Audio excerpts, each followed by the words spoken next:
Welcome to accounts classes. Today I will discuss with you asset disposal account and related journal entry. Let's start. हम लोग पहले देखते हैं asset disposal account.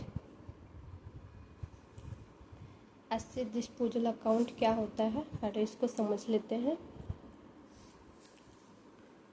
चलिए start करते हैं।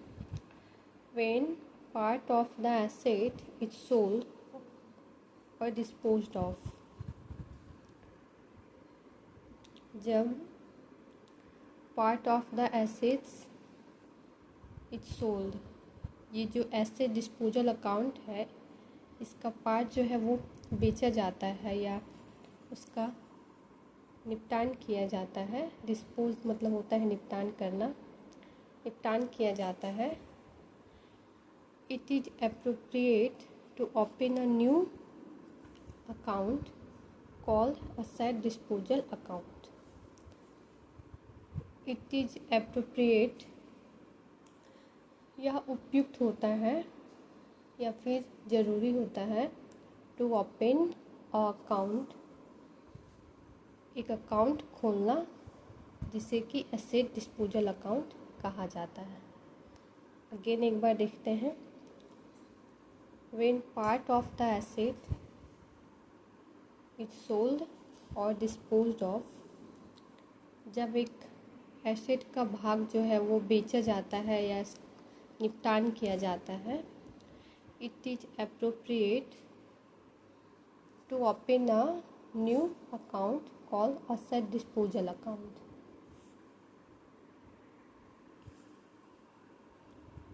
It is appropriate, यह ज़रूरी होता है एक अकाउंट खोलना जिसे हम लोग असेट डिस्पोजल अकाउंट कहते हैं या फिर कहा जाता है।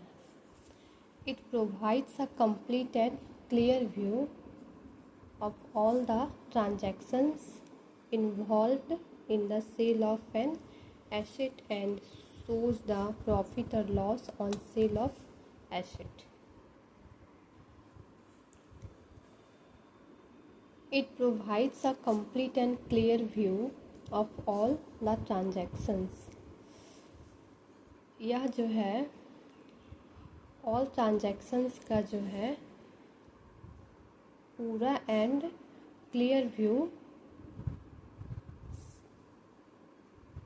प्रोवाइड्स करता है, प्रदान करता है।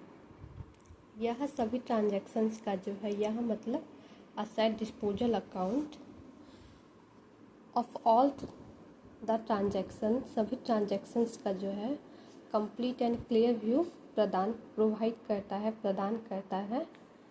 इन्वॉल्व, जिसमें कि क्या क्या शामिल किया जाता है। Involve in the sale of an asset, जिसमें कि एसेट को बेचा जाता है, एसेट को बेचना जो है वो शामिल किया जाता है। एंड और दिखाता है शो द प्रॉफिट और loss on sale of assets. तो जब एसेट को बेचा जाता है तो उस पर लॉस हुआ या प्रॉफिट उसको शो करता है asset disposal account. Okay, next देखते हैं।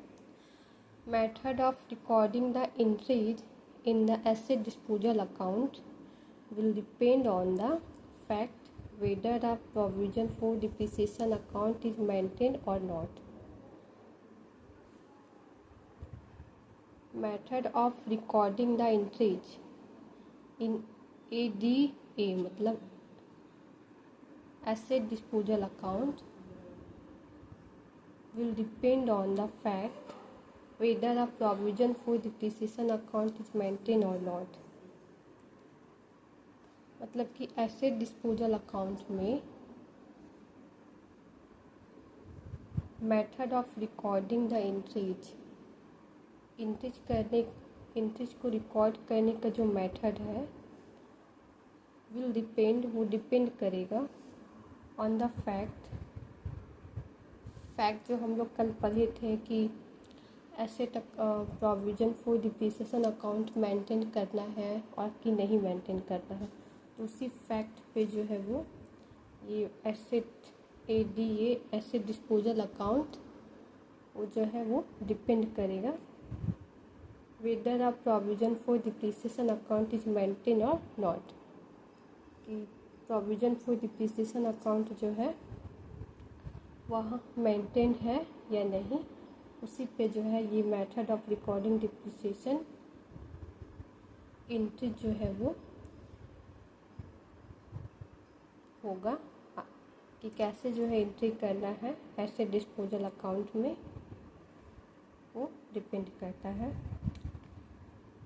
Entries in both that cases will be, कि दोनों जो केस में जो है एंट्री जो है वो अलग अलग होगा। तो entries in both that cases will be, entry जो है बोथ केसेस में कैसे होगा, तो चलिए आगे देखते हैं। तो पहला ये दो केस है, entries in both that cases, तो दो केसेस है।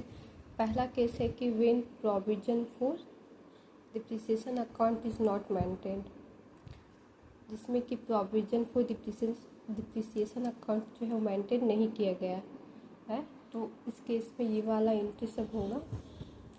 और एक दूसरा केस है when provision for depreciation account is maintain, तब इसमें अलग एंट्री होगा। तो हम लोग दोनों को मिला के चलते हैं, तो उससे जो है ज़्यादा समझ में आएगा दोनों में डिफरेंस। पहला है कि when provision for depreciation account is not maintain, तो इसमें फर्स्ट है ये नंबर, एक के अंदर भी एक नंबर